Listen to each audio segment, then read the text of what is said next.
வணக்கம். அக்ஷய லக்ன பத்ததி ஜோதிட ஆசிரியர் ஸ்ரீ குரு உமாவெங்கட். இப்போ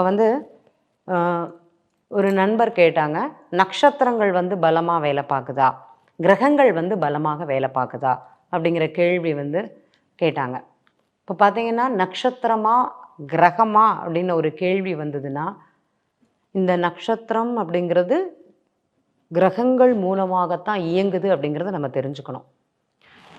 நீங்கள் தசாபுக்தி அப்படிங்கிறது எல்லாருமே பார்ப்பீங்க. என்னுடைய பிறந்த நட்சத்திரம் உதாரணமாக ஒருத்தங்களுக்கு ரோகிணி நட்சத்திரமாக இருந்ததுன்னா அவங்களுக்கு சந்திர தசை நடக்குது. அப்போ பிறந்த நட்சத்திரம் ரோகிணியாகவும் அதற்கு முன்னாடி சந்திர தசை அப்படிங்கிறது அவங்கள இயக்குறது அப்படிங்கிறது தான் சொல்கிறீங்க. கரெக்டுங்களா? அதுக்கப்புறம் பார்த்தீங்கன்னா நம்ம சந்திரனை முதன்மைப்படுத்திண்டு சந்திர தசை நடக்குது. அதுக்கப்புறம் செவ்வாய் தசை நடக்குது. அதுக்கப்புறம் ராகு தசை நடக்கிறது. அதுக்கப்புறம் குரு தசை நடக்கிறது அப்படிங்கிறது அந்த கிரகங்களைத்தான் முதன்மை அப்படிங்கிறது நம்ம சொல்லின்னு இருக்கோம்.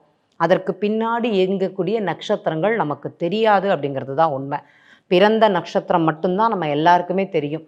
அதுக்கப்புறம் என்னென்ன நட்சத்திரங்கள் என்னை இயக்குகிறது, எந்த செயலுக்காக என்னை இயக்குகிறது அப்படிங்கிறது யாருக்குமே தெரியாது.